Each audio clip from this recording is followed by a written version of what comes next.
Hello, everybody, and welcome back to Rotten Tomatoes is Wrong. My name is Mark Ellis. Alongside me, as usual, is Jacqueline Coley, my wonderful co-host. Jacqueline, we're getting right into it today because this is arguably, I've said this from time to time, okay?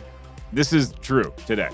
The most anticipated episode of all time because I had not seen this movie. Wow. And you would think this would be like right in my childhood wheelhouse. Definitely. The fact that you missed it, I think, puts effort behind you missing it. Like you wanted to miss it.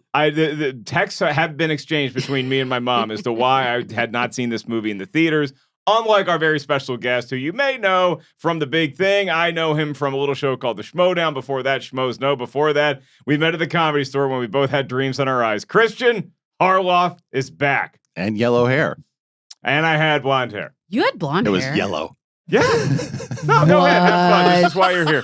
What? I'm not going to go there. It was awesome, though. Honestly, I just want to say I'm glad to be here, but this is, I'm sitting across from 15 years of talking movies 15 together? years of schmodom. Yeah, I think so. Yeah. Wow. 17, right?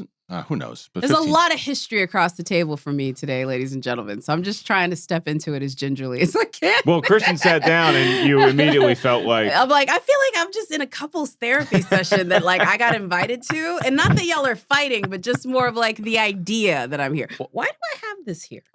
Are you listening to... Yeah, you know what? Many people... particularly women, have tuned Kristian and I out when we start talking on a podcast. Let's talk about it. Also, I will keep my wired headphones until I die. I have the unwired ones as well. They're helpful. I live for my wired You headphones. go wired too?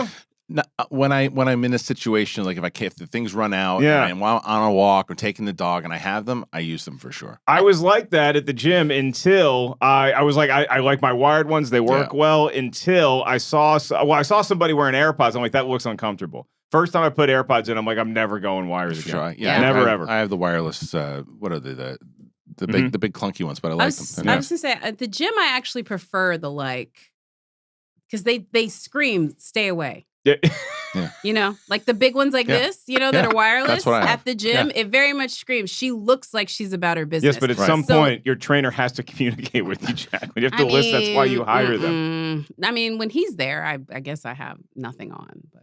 Well, the star of this movie definitely had a personal trainer. We're going to get into that in one sec. But first, thank you, everybody, who came to join us at the Aero Theater in Santa Monica for the American Cinematheque. Great series of presentations that they had down there. And you were virtual. I was in person because I have nothing better to do. And we presented Dune, not the 1984 classic. Yeah, I didn't know how to introduce it that night because is it a classic in the traditional sense or is it just beloved cult classic? It's sort of like this movie. It had what people thought about it at the time, which is this is not great, but it is like sort of like it's like once something goes from ick to iconic. And that's really what this is. Like it was an icky thing to begin with Dune, and now it's kind of iconic because it is still David Lynch. He knows people still show up for screenings to watch it. Again, I'm sorry I couldn't be there at the Aero, but I was there in spirit. Yeah, we had a good crowd. It was the American Cinematheque Friend of the Fest 2023, and we were lucky enough to be part of it presenting Dune. You've seen Dune. Yeah, the 84 one. It's so significantly different from from what the book does and what the new one has clearly... A little different than the new one. Way different. Yeah. And because you got to remember that Star Wars was essentially taken from Dune because George Lucas was a massive fan of Dune. And and that's why during that craze when Dune came out, everyone in 84, whatever, 83, whatever it was, they were like, this is going to be like the next Star Wars. Yeah. And it was so David Lynch. And it was just people like, what was that? And it's so different. I don't think so. I mean, he's talked about it too, that the budget and then also what they did to the editing bay, like so many of the things that make it awful, like that 2-minute expositional opening, the strange way they sort of wrap up basically the second half of the book through like him and his version of Chidi making out and like green screens. A lot of that stuff I think is because the producers ran out of money. Very similar to this. Yeah. This was back in a time, it was sort of like the Wild West of the 80s, where it's like, if you had $100 million, they would let you make a movie, and no one would really ask if you knew what you were doing. Well, you had all these towns colonized in the West because you're looking for these golden nuggets. You're panning for gold, and the gold lore was presented by Star Wars' success in 1977. Then you got a bunch of movies in the 80s that were fantasy filmed, which is the one we're talking about today. Let me just set the table for you. So our editorial shout out, you can go on RottenTomatoes.com and check out the 35 best fantasy movies of the 1980s. So Princess Bride is at number 1, 98%. The Secret of Nim is 3. I'm shocked that Flash Gordon is top 10. It's like 83% certified fresh. Awesome. Which is a crime against humanity. Stop that. No. But this movie is number 32 on the list of 35. Not quite as low as the low bar, which was Ewok's Caravan of Courage. Better than this. It certainly I is. wonder where Beastmaster falls on This this. movie, Beastmaster's Yeah. great. speaking of beasts, there Yeah. is one in this film. Masters of the Universe from 1987, checking in at 22% Generous. rotten. 41% audience score. This is actually an improvement since we did our book, Rotten Movies We Love. Yep. Masters of the Universe was in there, and it was 17%. So it's starting to make the long trek There's some fans. towards Eternia, which would be Freshville. I don't think it's going to get there, and I don't think it deserves to, but my opinion isn't as important here. We're going to go to Kristian as to whether he thinks that this movie is fresh or rotten and his experience with it. But first, Jacqueline, what's this movie about? I mean, it's not about anything that anyone who watched the animated series wanted to see, but we definitely take an adventure. Okay, kids, this is Masters of the Universe, which is basically a He-Man story minus the Adam Prince part. We find He-Man, he's at Castle Grayskull, and Skeletor, the big bad, has taken over the castle. He is figuring out a way to sort of gather up his troops, or at least the troops that this very modest $17 million budget could cover. So no Cringer, no...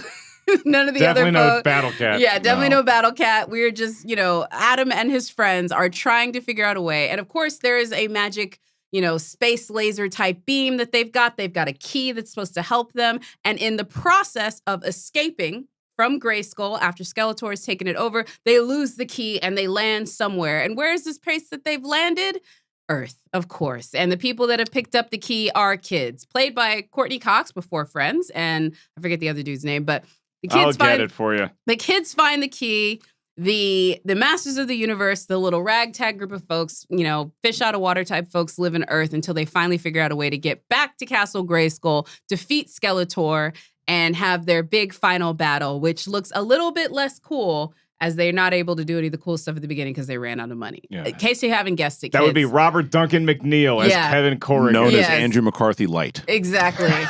Thank you. And Frank Langella giving it all in a Raul Julia type. I'm just here to have fun. I don't care what y'all think. Yeah. But I'm gonna have fun role as Skeletor. Best part of the whole movie. Yeah, he and that is Masters of the Universe. Ladies. That was great. Yeah, it was great. He did it for his kid, you know that? Yeah. So you can tell Yeah. he seems like he's the only one that's really having fun. Yes. Because he did it for his kid was like 5 or 6 at the time and was running around screaming by the power of Grayskull. Was like, I got to do this. And it wasn't his fault. I still think they portrayed Skeletor as this, I agree with you. He's the best part of the movie, but they portray him as just this kind of by the books villain, right?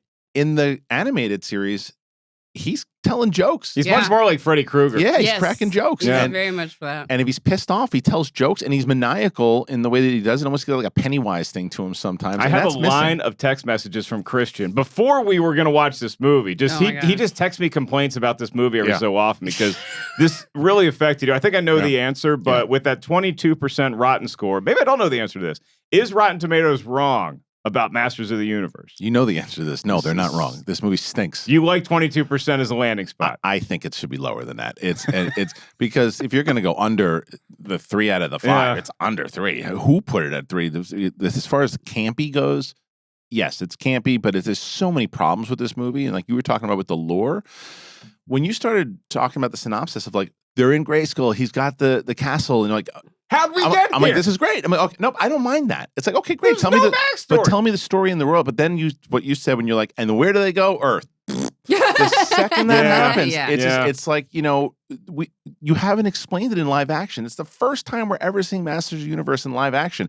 Give me the king. Give me King Randor. Give me but they the took that lore. whole storyline out. Everything. They took it all everything out. Yeah. And you can say budgetary reasons. I don't want to hear budgetary. I didn't want to hear it for Dune in 1984. I don't want to hear it now because George Lucas made Star Wars on a shoestring budget too. So what's the issue? What's the problem? I don't think it's the budgetary issues as much as it's an eyes and stomach issue. It's like, yeah, George Lucas was able to do Star Wars on a shoestring budget, but if you're really looking at it, it's all like set indoors and basically like party supply stuff. Like they basically made things that looked ordinary extraordinary. Right. We went to a place that's a desert with no life whatsoever, and we filmed there, and then everything else and is then space. And then space, you know? And right. so I just think that story being on spaceships in rooms. Kristian thinks I actually went to space for Star Wars. I so mean, we have to. Look, you want to see where the budget went. Look at what they're doing at the end with Return of the Jedi. Like, that's where the budget is. You want to get some Ewoks, you get some AT-ATs. We're kicking with gas. Are you on the same page as Sir Harloff here with 22% being fair, or is Rotten Tomatoes wrong? You know what? I hate to say it, and I did have fun with this movie. I think that's about right. Yeah. Like, honestly, I don't think it would be lower, but about in that 25. This movie is, let's look who made it. Let's look at their, The Quest for Peace, Superman. Yeah. These people gave us over the top. Hey. Listen, but let's look at what they're doing. I love over the top, but you know what I'm saying? These are not movies that are going up for an Academy Award. I mean, they did do Barfly. They did do a lot of things, but this studio was really about quick, marketable stuff that they never figured out how to market. They were looking at IP. Yeah. What's the IP? Let's get to the IP. Right. People love this Masters of the Universe. You got to remember, at the time, Masters of the Universe, the brand was flailing a little bit. It wasn't. It peaked in 82 to 85. Mm-hmm. Yeah, early. So 80s. right. So when they signed up to make the deal, it was like, He-Man was at its height, right? But then through that time, it started to, the toys weren't selling as much and all this too. So Mattel didn't have kind of the same kind of power that, especially that they do right now, obviously. But the power that they had, it wasn't, they just couldn't deliver the product that they wanted to, and the budget did hurt it, because even though the Star Wars things, I agree, they made certain things in Star Wars just look good because of the limited sets. Even for the sets that they had in this, it just looked bad. The special effects looked bad. They wanted to dub over Dolph Lundgren's lines, straight up Arnold style. Yeah, then they watched it, this guy barely says anything anyway. Yeah, and they just had him dub over. I'm going to say, for the record right now, I think Rotten Tomatoes is dead on with the 22%. Yeah. And that's me being generous, because you do not want 7-year-old Mark in here talking about this movie, because I feel like I would have given this movie a 0% as a youth. But we'll get into your first experience with it. Before we go any further, chat about Masters of the Universe, let's turn it over to our good buddy Tim Ryan. He's our review curation manager here at Rotten Tomatoes. He's going to tell us what critics were saying at the time of Masters of the Universe release. Tim, I guess be as gentle as possible. 2 Minutes with Tim. It's natural for grown-ups to have a knee-jerk reaction against movies based on toys as cynical exercises in brand strategy, feature-length commercials for products targeting children. But to varying degrees, the Lego Movie, Trolls, Bumblebee, and most recently Barbie, which are all certified fresh, worked because they either used the product as a jumping-off point or, ultimately, weren't about the product at all. In 1987, after years of blockbuster sales that rivaled even Barbie, the Masters of the Universe toys began to decline in popularity. Writing for the Associated Press in March of 1987, Tamara Jones chronicled the ways in which Mattel hoped to stem the tide. A strategy that included a touring stage production, which, Jones wrote, features acrobats, a blacklight circus, a roller derby, simulated explosions, and more than 100 costumes, including a few electronic ones. But Jones added that although the live tour, a summer movie, and new toys in the line may guarantee He-Man one last lucrative spin around the galaxy, the universe may already be beyond saving. That summer movie would turn out to be a box office disappointment. And the critics of 1987 found Masters of the Universe to be cinema as brand extension, rather than a story that needed to be told in its own right. As Michael Wilmington of the Los Angeles Times wrote, where in Star Wars the original characters were turned into toys and everything else possible, here the writers reverse the process. And since these toys are superstars, the script tries to remain faithful to some curious vision of them. Masters of the Universe is rotten at 22% on the Tomatometer with 27 reviews, and it has a 41% audience score. So what did the critics have to say? In a rotten review, Roger Hurlburt of the South Florida Sun-Sentinel wrote, "If not for the superb villainy of Frank Langella, who plays the evil Skeletor, Masters of the Universe would be as barren as an asteroid." However, in a fresh review, Joanna Steinmetz of the Chicago Tribune wrote, "Everyone knows how the battles will turn out. It's what's between them that raises Masters of the Universe ever so slightly above the mediocre." The Rotten Tomatoes critics' consensus reads, "Masters of the Universe is a slapdash adaptation of the He-Man mythos that can't overcome its cynical lack of raison d'etre, no matter how admirably Frank Langella throws himself into the role of Skeletor." So that's Masters of the Universe. Let's kick it back to Mark. By the power of Grayskull, he has the power. Back to you, folks. So I'm coming to this as a kid born in 1980, and He-Man, if you asked me when this movie came out and the couple years prior, Mark, what's your favorite like property? If you explain to me what IP is, I'd be like, okay, Star Wars, G.I. Joe, Transformers, Mask, they're all fighting for second place. He-Man is number one in my book, especially when it comes to the toys. So I was a huge He-Man fan. I watched the show every day after school, and like I was just so locked into He-Man all the time. I knew this. I remember that being aware that this movie was coming out, and I don't know if I wasn't motivated, if I like begged my parents, they're just like, we don't think this is worth it. I don't know why that never happened. Kristian, you did have the pleasure of seeing this movie in a theater. Yeah, I'm sure your parents took you, and they know how excited you are for this thing. Yeah, my dad took me and my brothers because we were massive Masters of the Universe fan. And the argument will always be, and it probably will be, people watching, listening to this will be like, well, what did you expect from the animated series? It was campy in general. And it was, but the lore itself wasn't. It started from a comic book that was basically I'll say a ripoff of Conan the Barbarian, but it was a little too serious in tone. So when they took it to the animated series in the 80s, it was definitely campy, and there was some silly stuff going on. So a lot of mythology there. There was, but the mythology is what makes it special. Because you have a prince in drag and a She-Ra. when you see that stuff, for sure, it's like you can see where people go, what did you expect from the 87 version? But then when you fast forward to the 2002 Cartoon Network version, to me, that's peak of what Masters of the Universe could be. 2002 one? 2002. It came out in 2002, and it was just, the lore was even so much more of really getting to the back history of what the sword meant, the lineage behind the He-Man and all that things. And it was really a special series. I haven't done it, in my opinion, since. But that's always what I wanted to see, that 2002 version. When I was a kid, that type of lore. So when I go, I'm like, okay, what's Eternia going to look like? What's Orko going to look like? What's all that? Orko was, they couldn't do it because of the budget, for sure. Couldn't do Cringer / Battle Cat.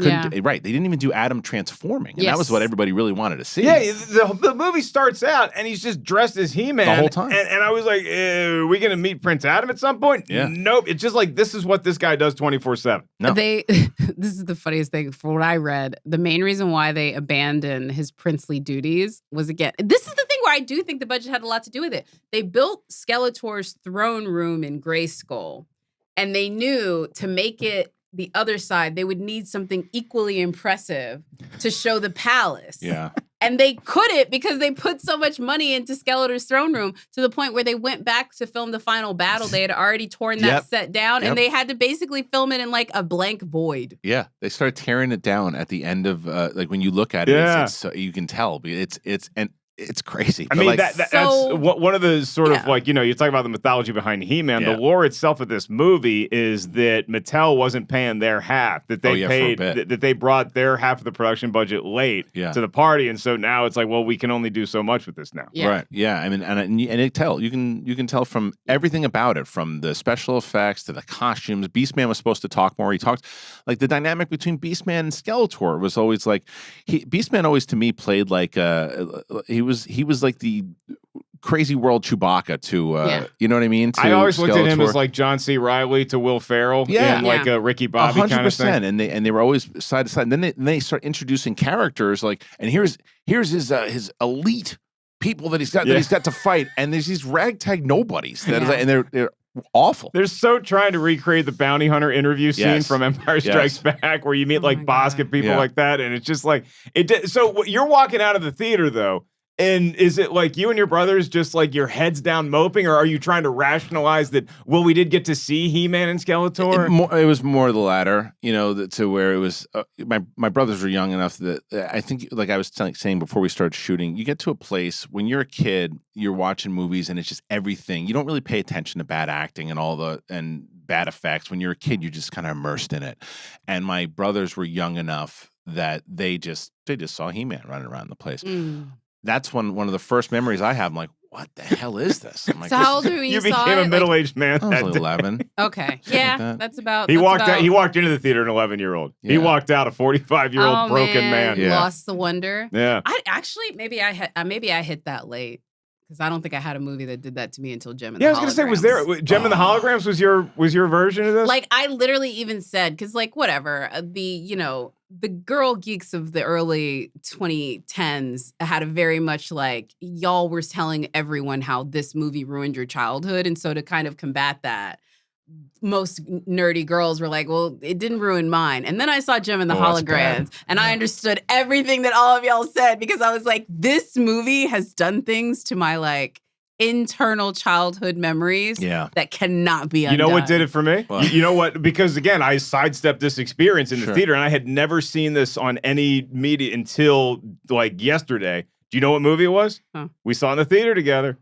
Which one? No, I don't remember. Which one? It was not Transformers, which we did see in the theater together, which was, not the Transformers we were hoping to see. I'll probably know right away. When G.I. Joe, The Rise of Cobra. We're sitting in the theater, and like him and I, when we had been doing Schmoes Know by this point, and so, that was getting some traction. We're excited to see G.I. Joe. We get to the Grove, and like large popcorn, the whole works. First of all, seeing a movie at the Grove, but keep going. I miss that popcorn to this day. So we're watching it, and like I think that we used to give each other one pass a year that we could use to leave a movie early if we were just having such a bad time. Like, hey man, I know this is our job now, kind of. I'm using my pass for the year. We both used our pass.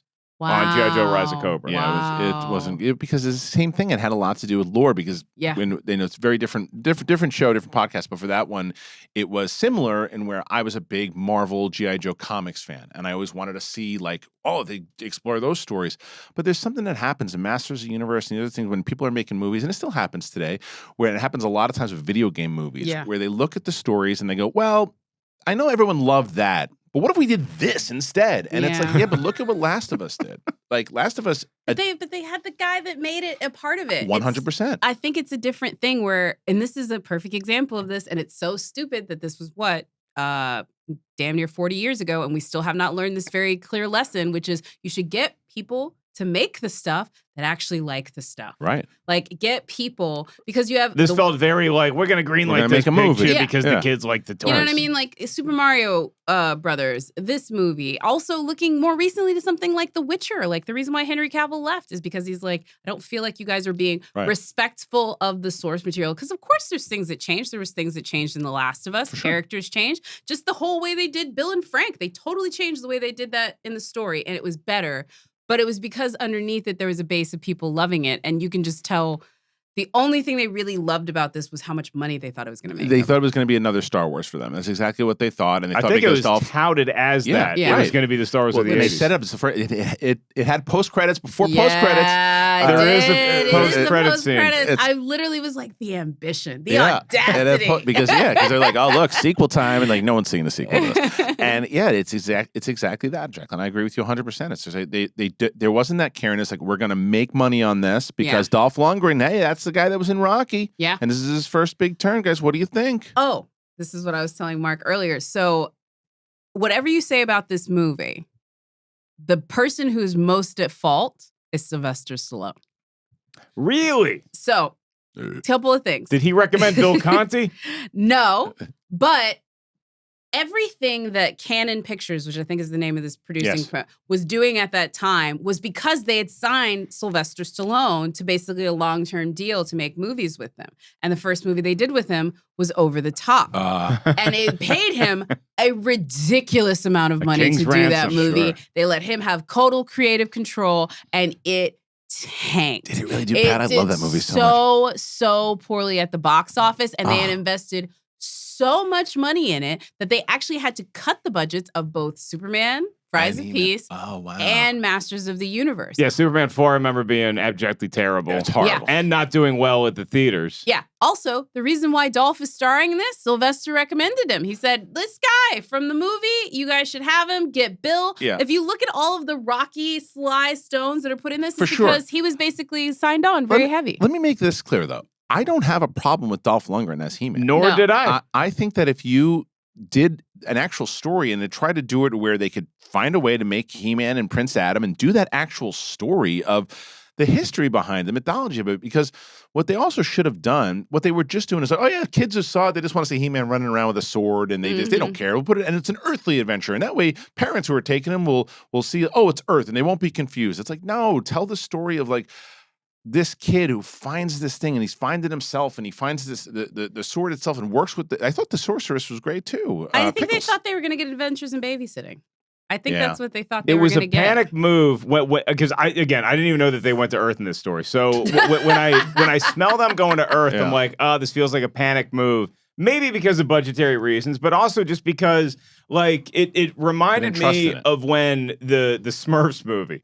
The beginning of the first Smurfs movie is like in Smurfville or whatever, and they're all walking around singing. And I'm like, this feels like the Smurfs. But then 5 minutes later, they find some portal. Now they're in the New York sewer. And I'm like, I don't want to see you. It worked in Sonic. Congratulations that Sonic was able to pull the trick off.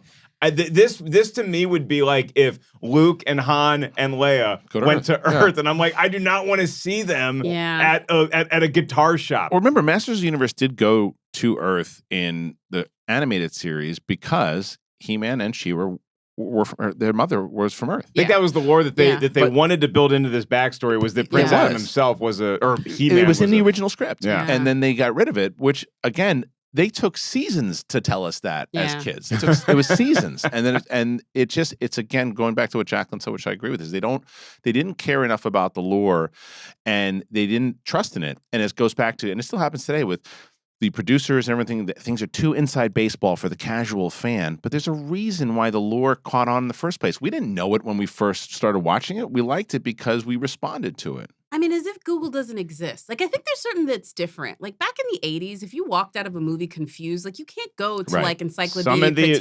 Britannica. You know what I mean? To, like, figure out the things that you didn't know. Not saying that Google should be where you go, but we all do it. The minute you walk out of a movie, it's like, hey, was that real? Especially biopics, you know what I mean? Like, we all check behind it. And I think now, when we know that this is a piece, I don't know anything about One Piece at all. Like, I don't know anything about that animated series, but I know if I watch the Netflix animated series and there's aspects of it that people are like, Google it about, and I don't know it. I know that I can like go online and get on to some wikis and they'll tell me what I need to know. So I think, I don't know, man, this is back at a time where they felt they had to force feed everything, and maybe they didn't. You know what it felt like? I'm not going to give He-Man and its mythology, all due respect, I'm not going to say it's like a fine steakhouse, but I'll say it's like the Outback. Okay. And this movie is like you went to the Outback Steakhouse, you looked at all their many varieties of things you can order, and you ordered off the kids' menu. You just took the thing that's like, that's so recognizable as He-Man, that's Skeletor, and we'll throw Man-at-Arms and Teela in there because those are easy costumes. And look, I did make a list of some highlights, and it's a short list, okay?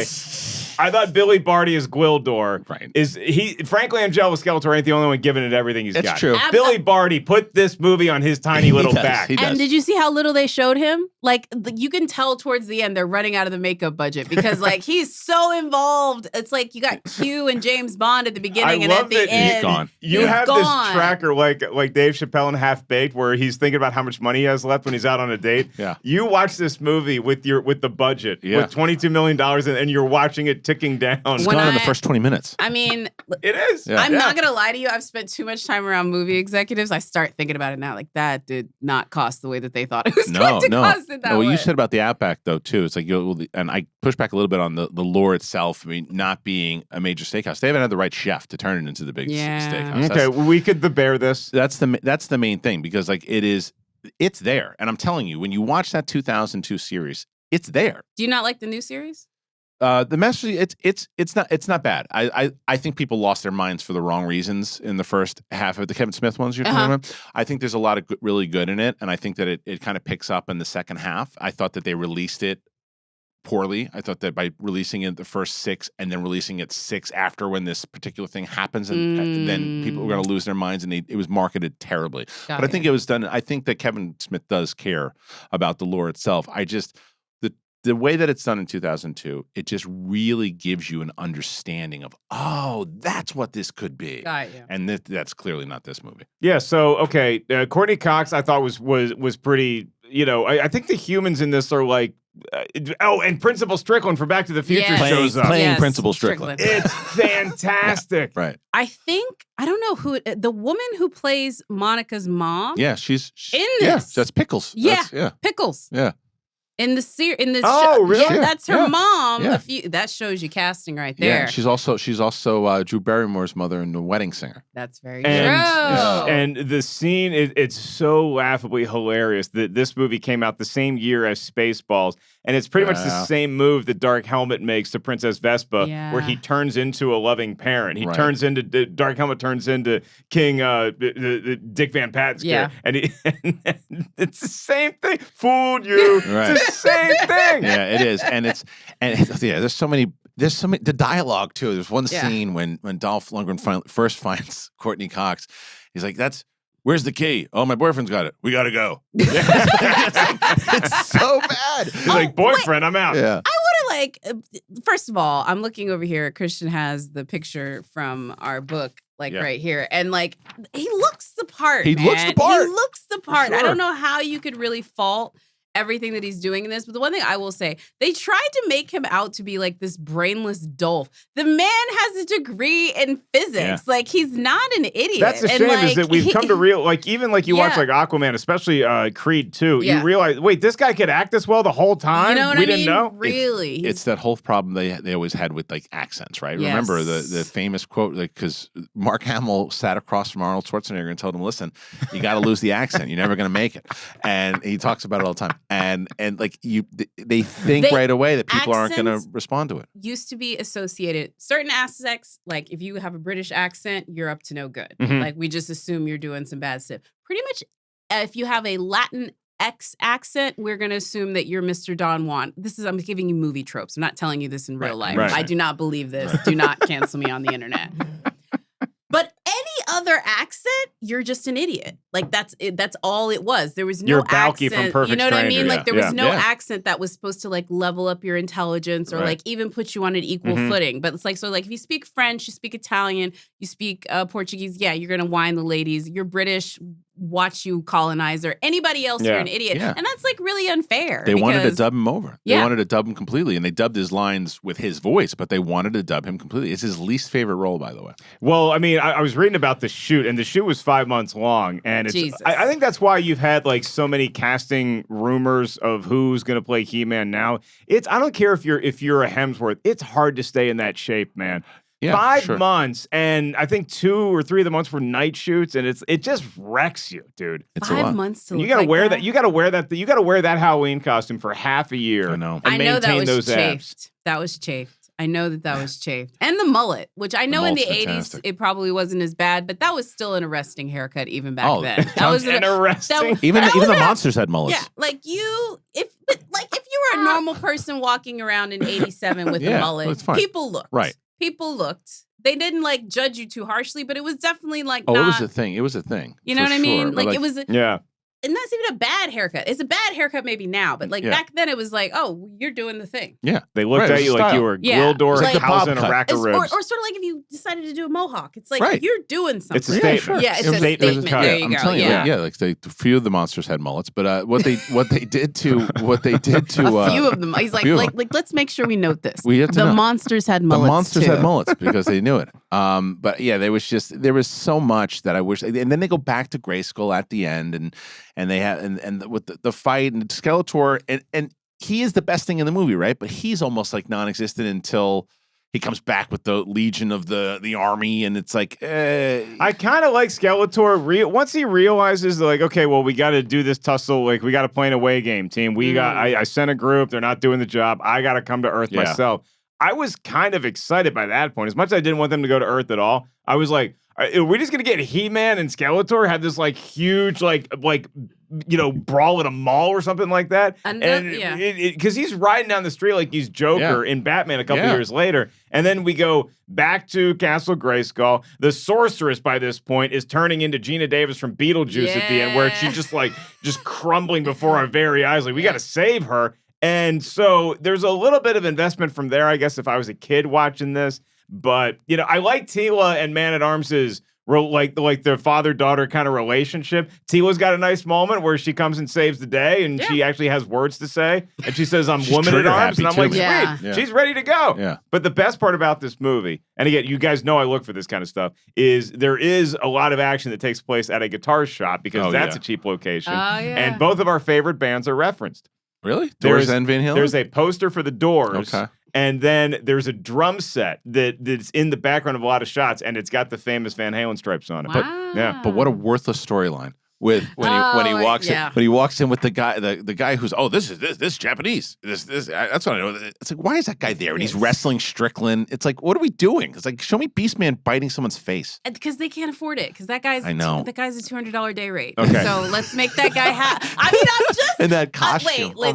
Let me actually talk to something besides the budget. I'm just over here like a miser. When they're running about, around the Enchantment Under the Sea dance blown up. Oh, so and bad. It's like them just hopping but it's always around. like that move that the monsters do when it's bad monsters. They're like, it looks like I'm trying too hard to entertain kids at a library So who aren't bad. responding. Yeah, it's like every extra from the cantina scene got loose. Yes. Yeah. So it's like, well, you didn't make the cut to Star Wars. Well, We now got this you're other lead. project for You're you. I mean, lead if now. I was in the background of that movie, if they were touting it the way I'm sure they were touting it on set, you need to be like, I'm gonna be memorable in the background of this. This is 100%. gonna live forever. Oh. So I'll ask you this because I think we need to instill this on the podcast. It's like the Raul Julia Award, which is this idea of like you are giving it all in a movie that you know is beneath you. Like We'll call it the Archie Manning Award. Yeah, He was yeah. never on a good Raul team. Julia, talking about Yeah. Street Fighter. Yeah, Street Yeah. Fighter. Yeah. Also, like thinking of another one, Alan Rickman in Prince of Thieves. You know what I mean? Like they might as well Hey, be. that's an out and out great movie. You know what I mean?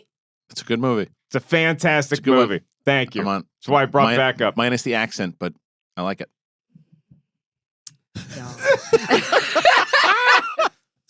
I'm not even gonna. I speak can't to believe that. if you had told me what movie would cause a divide on us between this show. I'm singing the whole Bryan Adams song right now if I have to. I mean, the The music best is slow great. dance of the 90s. Like the quintessential version. Like this is just That's like open. the That's a good girl song. who picks the car that's like cute that can't move 10 feet. That's y'all repping Prince of Thieves. Y'all like the way it looks and you like the way it makes you feel. Yeah, that's right. It's a But we classic. know it's bad. a classic. Anyway, It's from my so childhood. what is another one like this? Like, Yeah, what's give a performance where what's they a just- performance? It's a Who would you horrible give? movie. Yeah, Oh, but you man. would give the Put me on the Raul spot. Julia Award to it. Like I'm gonna give. Oh, I gotta I am think. asking a trivia style question to Yeah. these. I know. No, Great, it's I true. know. I don't. We're both, our minds don't work the way they used to. No, not that way. I have to No, really I go know. through Because the. if we call it the Raul Julia Award, or like as I was like Archie The Manning, Manning Award. then I think you probably have to go to something like I believe it was Louis Gossett Jr.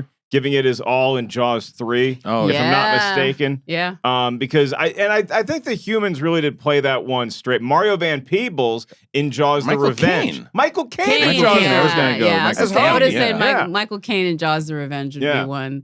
I would say honestly Nicolas Cage and pretty much anything Or- that he did yeah. in that run. Mhm. Sure. But yeah, he did that movie. I want to say Bangkok Dangerous. Oh my God. Yeah, I remember that. Oh, yeah. He's doing the Yeah. things. He's- in that. He Movie's terrible. He Yeah. is doing the things in that movie. Yeah, I mean, that was like, you have these, and look, Dolph Lundgren ended up being in some of these, like these direct to, video back in the day Yeah. kind of movies that now folks like Nick Cage and Bruce Willis, like the former A-listers, like became famous for doing later in their career. But like, I just wanted, what kind of thought experiment, what kind of career could Dolph Lundgren have had? And he's had a great career, but like if this thing is successful and they honor the lore and the mythology, And it becomes right, Star Wars. Yeah. and it becomes like Star Yeah, Wars, like very holy different. crap, look at what this guy's doing. He's pushing to the next level, right? Or at least he's paying. He's doing all right for himself, but still very different bills. Yeah. that would be I think you have paid to through this. cover over it because again, they were trying to set up an action empire, and Yeah. if they set up the action empire that they expected to, I do think his career would have been vastly different. But Yeah. I love what I call the late chapter pretty boy stuff. Like I am so excited to see what like Josh Hartnett does next. If you guys saw him in Yeah, he was Oppenheimer, great in that like movie. now that he's aged up, and Right, he's not the right. young pretty boy. Right. Like there's a whole different. There's no pressure on you now. You It's know what fun I to find mean? those levels in people, right? Yeah, Like, and- because I great example because I remember I always thought he was fine. Yeah. He's fantastic in that film. He's fantastic. And I always knew that he was a good actor Yeah. because here's another one. I don't think Black this Hawk is Down.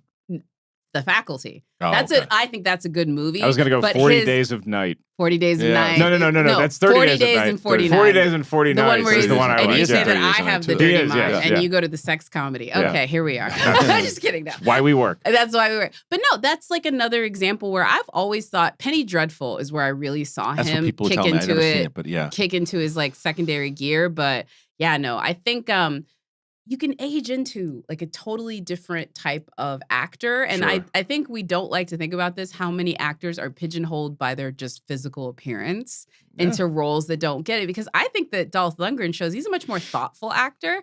But when you look the way that he looks, I can see it in the 80s being like, you got the muscles, kid. We're going to put you in the He-Man costume. You would never imagine how he's a genius. Like he is a certified genius. And you tell people that and you like, wait, what? Because he's got 3 lines in Rocky IV. Exactly. And he's got a moment with Man at Arms. Like I'm trying to just grasping at straws to find anything I can with this movie that works. But there's a scene in the guitar store with him and Man at Arms. They're like behind, like dodging lasers and stuff, and like they crack a joke to each other. I'm like, where's this bit? Right. Like where's this relate? Like you guys been in so many battles together. Like give me. Otherwise, it just looks like, hey, you 3 who've never met, we're gonna put you on a team with Billy Barty, and we're gonna see how you do against Skeletor and his troops. And going back to that too, they have this silly moment where Gildor or whatever he goes and Gwindor. What, who cares? And he goes and he gets the chicken. And and they're sitting there, and then it's so weird how they put these meat on their bones. This used to be an animal, and then I was like, what statement are we making right now? And why? Because it's the only time it ever appears of anything that Eternia was like that. They don't eat things in Eternia. It shows that Man of Arms has been to more places than his daughter. I know, but she's still learning in the ways, but then she becomes Woman at Arms by the end. Yeah. You know what I think is so Beautiful funny? Moment. This movie is a great example that if you find the right director and make just subtle tweaks, you can literally shoot almost this exact same movie and have it be great if you do that. And let me give you the example. Think of Masters of the Universe, everything that it does, and tell me how drastically different it is from Thor. Yeah, I know, right? And right.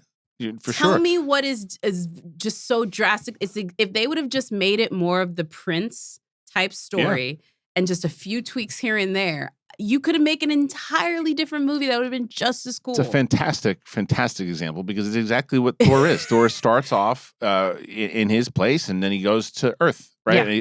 But it's not, and there are some. It's the least campy one, I think, out of all of them. Well, maybe the Dark World, but either way, it still plays in a good balance of like taking the lore serious and being able to set up Asgard into this kind of fantastical world. And it's a great example. And it's always kind of what I was hoping. Was that kind of your pitch? Because you have some insider knowledge of this and how hard of a property Masters of the Universe is to get to the big screen live action in a way that like kind of honors the mythology. So when I met you, you were working at Silver Pictures. Yeah. And you got a hold of this treatment somehow? So, well, there's you're aware of this. So there's a thing called turnaround in the studios. So basically, when they send scripts around that have been going around, you said this is in turnaround, which means that the company that had it is no longer licensing it anymore, and it's going to be a turnaround. You can buy it if you want, right? So the script was going around for He-Man Masters of the Universe in like 2005, 2006, something like that when I was there, and it was the John Woo one, and it was terrible. I mean, it was terrible. He-Man and Tila talking about getting cheeseburgers and just like awful. You imagine John Woo getting a hold of Dolph Lundgren's hair in this? Because remember we talked Mission Impossible 2 and it's nothing but hair shots. There would have been a lot of mullet shots. Yes. Doves and mullets. Well, so we got a hold of it and because of this movie and because of the 80s cartoon, it was very hard for me to get this taken seriously because of the script as well. So I had the script and I was like, we need to get this. We need to take this. And they're like, this script is terrible. It's like, this script is terrible, but it's the lore behind it. That's what's important here. And so I took it at the time. Susan Downey, Robert Downey Jr.'s wife, was running, and she didn't. She fared for looking at the script. She didn't get it. She's like, it's got to be worked. And to Naveed McEllargy, who was there, was like, I think there's something there, but I don't know. So I went to my friend over at Village Roadshow, which were financiers and stuff, and my buddy Fred Klein, who was there at the time, was like, I get it. I don't know if Dana Goldberg, who was there, is going to get it until it's reworked. So I took it to Legendary, and there's a whole thing there with this guy that was working there, who we worked on it for a bit. And then the guy was like, oh, well, we're working on Conan, so I don't know if that's going to be something we can do. And I'm like, okay, fine. So then I started working with these guys, Jennison and Strickland, who they brought on. They got their script picked up for Wonder Woman, that's a whole other story. But they basically replaced Joss Whedon's script, so they were there, and we brought them in to start working a treatment. So then we get a phone call. Justin Marks, fantastic writer, did Top Gun Maverick, and I love Justin Marks. I love him already. Yeah, I want to start with that. And his agent called up and was like, "Hey, Justin Marks is working on a treatment with the guy I pitched to Legendary. Oh. Skunk, right? So the guy basically took what I was pitching, took it. Justin Marks, again, making it very clear, had no idea of this. This is very Hollywood. This is very this is a very typical Hollywood story. Yeah, you tell someone a pitch, and then you hear they're pitching it somewhere else. But Jacqueline, for like weeks, working it with him days for weeks. Yeah. A real, if I can say, scumbag move, right? Yeah. But again, making it very clear. Justin Marks, brilliant, did his thing, comes in. And then we had a whole different meeting with all three of them. And I was like, I see what you did, guy. And then he brought me in to kind of be a part of it as well, too. And Silver took it. So we took the project and we started working on it. But as you were mentioning before, though, what happened there is I had all the ideas of the reason why in the first place. And so did Justin Marks and so did the Skunk. You know, like all of them had the ideas of what it was fantasy meets magic. Yeah. But then the executives in the suits started getting involved. And I will never forget this. One of the execs at Warner Brothers who was like, no, we're never going to do this. And then once it got picked up, he was giving a tour to people that were going to help put money into it. And he's like, oh, this is Lazernia, calling it Eternia Lazernia. And I'm like, oh my God. And then Mattel was getting involved. They didn't like the direction. And I was like, I left the company. I'm like, I'm out. And then it fell apart. It continues to fall apart. It continues to fall apart. It's almost like the Mattel as portrayed in the movie Barbie would have been the perfect people to pitch He-Man I'm going to tell y'all. Because they're all about the patriarchy. I'm going to tell y'all some It's called inside He-Man. baseball on this Mattel thing. One of the main reasons why I think that got as far as it got is at the same time they were ramping up that Barbie script. Mm-hmm. After it, because same thing with you. Yeah. It has to fail with so many people like you because not saying that I thought this Barbie would be better, but like there were 4 Barbie scripts that happened before the Greta the Amy Schumer one, right? There was the Amy Schumer one. Right. There was one prior to that was just like I think a regular writer that had gone through pretty far with Mattel. And then Mattel had their own treatment way back when they were making the G.I. Joe movies. Yeah. So those were all different versions. What ends up happening towards the end is after so many people walk away from a project, they eventually just let somebody do it the way that they want to do it. And it was the same time that E1 was imploding. And so they kind of got to like skate through the fact that both Warner Brothers, their daddy, and Mattel, their daddy, were having their own internal problems. And so by the time they were getting towards the end, everyone was like, oh, wow, y'all actually gotten pretty far with this and it's pretty good. So maybe we just don't need to get in your way and mess it up. And like that's the goal. And they still tried to mess it up towards the end. That's why I thought it was so funny that they had these moments where you have Greta talked about this, Mattel executives flying on set because they're worried how something is going to film. That means you haven't read the script. Right. Yeah. Because they've already talked about like the stuff that you guys would be upset about. And if you're trying to come in at the last minute, that means something's gotten past you. Well, Mattel tried to do that in this movie too. Yeah. When I mean, maybe they should have gotten more involved, but they were worried at first at how He-Man was going to be portrayed. They didn't want him cursing. Which I understand because it was the brand, and they wanted to make sure he wasn't portrayed in a bad light, and they protect him over their character. Yeah, they didn't want He-Man to kill anybody on screen. Yeah, I don't have a problem with that. Like but I think that this project in general has just such a bad kind of stigma on it now. This movie doesn't help it. As much as we love the 80s animated film, like that was the thing though, Jack. When I would pitch this initially to try to get that John Woo thing, they're like, that's the thing with the purple tiger and the pink prince. And I'm like, but it's not just that. Yeah, I'm gonna look past it. Look at the lore. I mean, but maybe that's why it's on animated and it's on Netflix now. Like, I do think that there are certain things that, as much as I know they translate into live action, that maybe it's just like there is a wonder to He-Man that I just don't know. The more realistic it gets, would you enjoy it? I would tell you to watch that 2002 series. All right, that's where it changed for me because I think the argument would have been harder for me to have if I couldn't say what I just said to you, because the opening scene alone, where how they play Skeletor and the lore behind how He-Man gets the sword and how it's a lineage, almost like it's been happening for years. And when Adam finally, it's almost like the sword kind of calls to him in a reason, like it chooses it. And it's been happening for years and years and years. There's been this warrior of He-Man that it transforms. And it has all the lore. It has, even though it takes its own liberties of certain things it wants to do, but it also still the familiar Trapjaw and, Merman, they're all there. Is She-Ra there?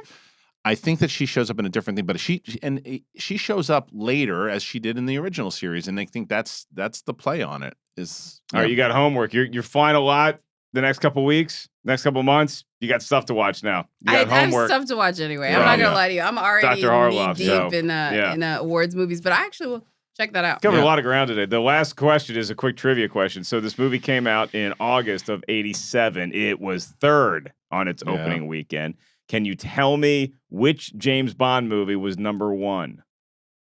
License to Kill? Great guess, but no. Oh man, She's got the right Bond. Timothy Dalton. no, I don't. I can't remember. The Living Daylights was repeating as number one. There was another new movie opening that week that just beat He-Man, and that was Stakeout. Oh, Richard I Dreyfuss. love that movie. And Emilio Estevez and maybe Stakeout did deserve to take the crown. And it got a of sequel, Masters of the Stakeout Universe. 2. Another Stakeout with those two and Rosie O'Donnell. Oh my gosh. Which I saw that in the theaters. Wow. But I I think didn't I've see seen Masters another of the Universe. Stakeout. It's I don't good. know if I've seen Stakeout. Fun movies. Stakeout's good. That's Fun movies. Madeline Stowe. Oh yeah, I have seen Brian, it. do we still hit music or we just wrap it up? God, this is so streamlined now. All right, well, Kristian, it's nice meeting you. Nice to meet you too. Thank you for Thank you. not just your take on this movie, but kind of your shared history with Prince Adam of Yeah. Eternia, who for got sure. shortchanged. I hope you feel like you didn't get Prince Adam in this show where you No. got to speak your piece about Masters of the Universe once and for all. What's the budget? Not enough. Not enough. I think that's the one thing we've established. Unlike Not Mattel, enough. we pay on time. Fair. Yeah. Yeah, so apparently they like had a sequel greenlit to this, and they had started some pre-production, but then they couldn't afford the Mattel rights anymore because this movie didn't do well, and so any of the props and costumes that they had, they were going to put towards the next He-Man movie went instead to Cyborg. Wow. That's right. It is, That's right. Fun little Yep. nugget. So Yep. everybody go back and rewatch the Van Wow. Damme classic. Cyborg. Jacqueline, we had a great time I had a great time in person. You were there virtually, but I'm sure you loved being at the American Cinematheque I'm glad event. we got to go. And I think hopefully the folks at American Cinematic want to invite us back. I would love to go back. Great house, great, fun introducing Dune and all that stuff. So until the next time we meet, Kristian, what are you working on? You got the Big Thing podcast. You got your own network. You're rapidly approaching 100K subscribers. Yeah, we're close to it. We were at 90,000, and we've been launched for just a little year and a half. Nice. And so we've got shows now 5 days a week. We were doing 4 originally, but it's 5 days a week, and reviews and reactions and all that stuff too. Very exciting stuff. Jacqueline, we have coming up on the show. Next up, what movie? Is this the one where we're getting playfully racist between the Asian and black races? That is exactly how you would frame this movie. Playfully racist. It is. We're gonna get in the car and go to Rush Hour. We're going to Rush Hour. Yeah. Way back in 1998. Until then, for Jacqueline Coley, Kristian Harloff, the whole team here, I am Mark Ellis saying, good journey. Oof, don't do it.